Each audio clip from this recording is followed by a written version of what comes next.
Hello everyone, welcome back. In this episode of Bitcoin Trade, I'm kind of getting a little.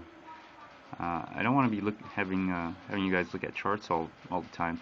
So one of the things I wanted to do was kind of go into some mystery because there's a little bit of intrigue in Bitcoin if you don't know anything about Bitcoin.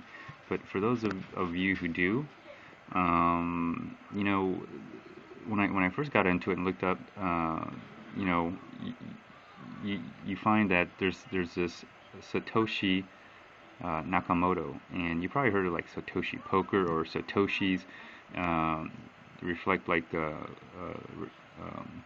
fractional amount of Bitcoin. So that's where the Satoshi comes from. Um, my wife is Japanese, uh, from Japan, born in Japan, so Japanese. And if you know anything about Asian culture, mostly Japan, Korea, and China, they still use a lot of Chinese characters, especially with your given name. And of course, those are all Chinese characters. And you know, when parents give their kid's name, of course, you got the last name, which represents uh, something in Chinese character, right? But when you give them like their first and middle or whatever the first name, you for some people like they'll look up a cool symbol meaning something that means Satoshi. So so Satoshi actually has a lot of different Chinese characters and that means Satoshi. Um, so I asked my wife, what Satoshi Nakamoto? I asked her, is that real? Is that even a real name? And she told me basically that it is a real name. It's not a very common name. Matter of fact, she's never met anybody named Satoshi Nakamoto. So it's kind of like, if you're in America, like I'm in America.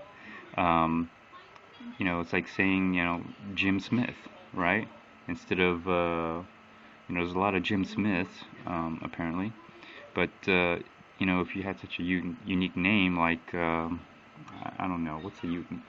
Think of some unique name. I mean, I'll try to think of someone celebrity like Lady Gaga. Um, I would say that's a unique name. It's a name, right? But it's a name that you don't really hear that often. I'm just giving you an example. I'm trying to explain how my wife explained it, but anyways, the thing that I really wanted to know was, first of all, is it a real name? Could it be a real name? And yes, it could be a real name. And the second thing I wanted to know was, I wanted to know the person's name or how the name was written in Chinese character because that there's some symbology in the Chinese character. Okay, like for example, my wife's Chinese character means holy flower or something to that effect. And so I found this and I said, hey, Wi-Fi, come here, take a look at this. Because I first asked her what Satoshi Nakamoto might mean without looking at the Chinese characters, right? And so she said, well, Nakamoto is a name, is definitely a last name, okay? But Satoshi, um, she thinks Satoshi, without looking at the Chinese character, she thought if it was without looking at this Chinese character right there, or I'm sorry, these two, the last two over here, Chinese character. She thought it would be more common to have a Chinese character of enlightenment versus what she saw here, which is, if you excuse my finger, these two characters are the last name Nakamoto. What she says is that symbol with the line in that square with the line in it is middle, and that one next to the right of it is start. So beginning in the middle or start in the middle. And in this one here, let me grab a pencil. So maybe sorry for being so low tech, or I could just take my mouse. But I know it's kind of weird to see. Let me see, where's my mouse? My mouse. Okay, here it is. So so these two characters here, this is where it's Satoshi. Okay, these two make the word Satoshi. So just like the way it's here, Satoshi. So this one on the right, on the left side here, that means philosophy, okay? And this means history. And so, not sure.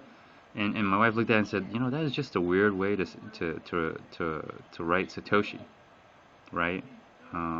So now you gotta remember, um,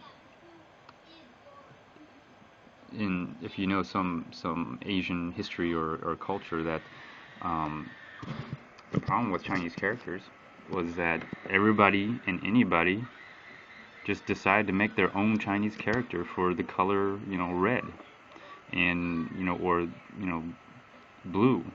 And so could you imagine all the different pictograms that everybody just drew up on a feeling like love.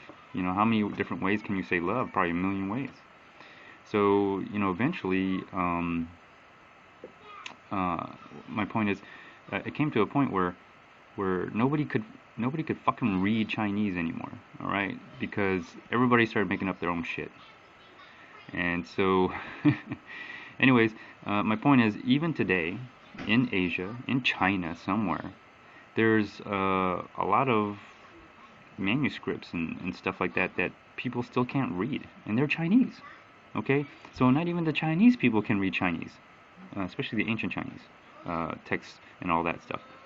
So my point is, I'm looking at this, and whoever Satoshi Nakamoto is, whether it's a person or a group like this, obviously they're maybe not Japanese, because Japanese, because I guess the name says it. It's not a consistent name, so it's not anybody's in particular name, in my opinion. But most importantly, it's what the name says and represents. I think they're trying to make a point here. So if you want to say, translate to Satoshi Nakamoto, the Chinese characters that represent Satoshi Nakamoto would be philosophy, history, middle, start. Satoshi Nakamoto. But maybe in Asian cultures, they say their last names first, then their first names. So Nakamoto Satoshi. So if you say it that way, it would be middle, start, philosophy, and history. So take it for whatever it's worth. Of course, we don't really know what this is. Wikipedia, so we don't really know if that's really the spelling of Satoshi Nakamoto. So like I said, there's like a million ways you can say Satoshi, and there's probably only one way Nakamoto, because that's a very apparently a common last name, or a known last name. So anyways, but this, who knows? I guess they're trying to say something. So I kind of wanted to bring that into it. A little different than having a chart or anything.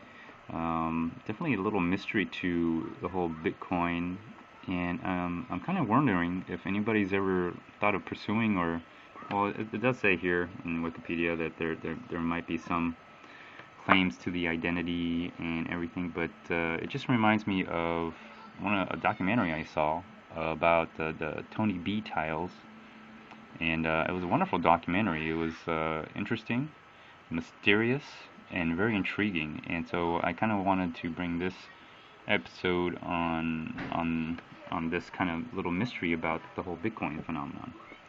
And if anybody out there knows anything, or has any clue, or would like to comment, video response, that'd be awesome, because this is the other part of the whole Bitcoin trade, is the mystery of how it started.